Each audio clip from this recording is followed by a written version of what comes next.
Metalworking is brutal. You deal with severe friction, intense heat, and the immense physical force required to shear raw steel into shape. But if you look around a modern shop floor, you will notice a strange paradox. The machinists earning the highest paychecks are often the ones spending the least amount of time physically turning the hand wheels. That wage gap comes down to where the control happens. The industry is moving from a system driven by physical muscle memory and raw effort to one driven by mathematical logic and code. For veteran operators and freshers alike, this shift can be intimidating. Taking your hands off the wheels and trusting a computer screen feels less like machining and more like computer science. Transitioning from a physical operator to a digital programmer is the most effective way to increase your value and your earnings in today's manufacturing environment. A skilled manual machinist can confidently carve out standard geometric shapes. Simple cylinders, flat planes, and straight tapers are well within human physical capability, but modern engineering demands more. Think of aerospace components or medical implants. These parts require complex, continuous 3D contours that swoop and curve in multiple directions at once.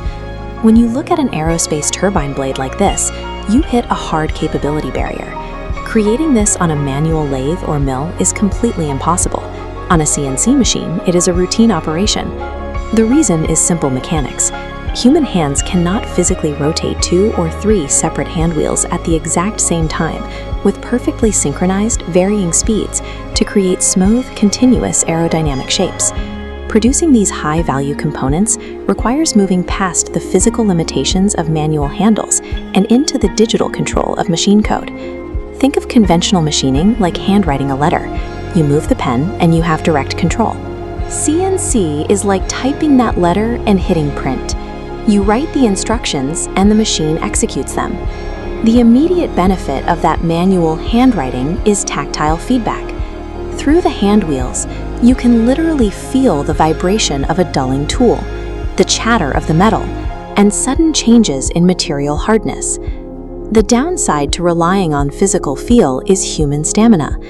Over an 8-hour shift, arms get tired, focus slips, and tiny variations introduce tolerance drift into your parts. This table breaks down the precision gap. Manual machines hold a tolerance of 0.05 millimeters. CNC drops that to 0.005. This leap in accuracy happens because CNC replaces tired muscles with servo motors, traveling the exact distance every time. Manual machining gives you an irreplaceable physical intuition for cutting metal. CNC trades away that physical connection in exchange for mathematically perfect, tireless execution. To see how this mathematical execution works in practice, consider a deceptively simple challenge: cutting a perfect circle into a flat steel plate. Doing this manually requires mounting a rotary table, painstakingly indexing the part, and taking slow, deliberate cuts. One small slip in your setup, and that circle turns into a useless oval. A CNC machine handles this using multi-axis interpolation. That means it commands the motors on multiple axes to move at the exact same time, coordinating their positions fluidly. This graph plots the speed required to cut that circle. As the tool moves, X and Y velocity bars constantly adjust in total synchronization. Varying 2 hand wheels at once is physically impossible for humans, but for CNC, it requires exactly 1 line of code. The true power of CNC is the ability to execute simultaneous mathematical movements that completely bypass the physical constraints of human hands. That mathematical precision becomes even more critical when we look at production volume. Imagine you receive an order to produce 500 identical threaded bolts. If you tackle this manually, repeating the exact same physical measurements, tool changes, and passes 500 times guarantees 2 things: minor inconsistencies between parts and complete operator exhaustion.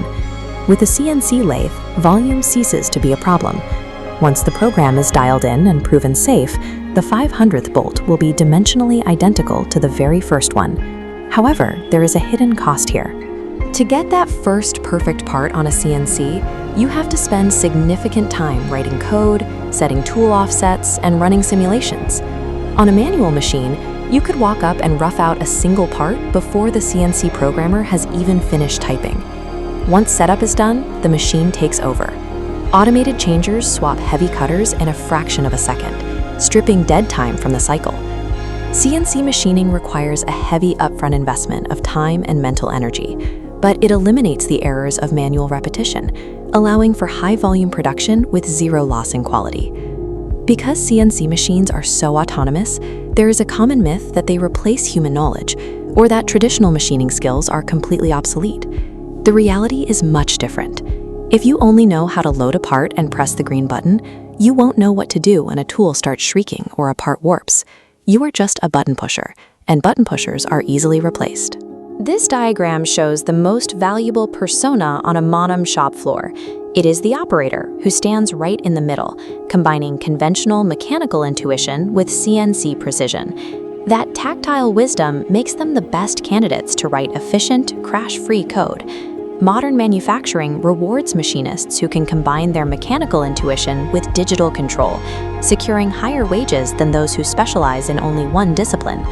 If you are a hobbyist, or if your shop focuses on simple, one-off repair jobs where setup speed is everything, conventional manual machines remain your most cost-effective anchor.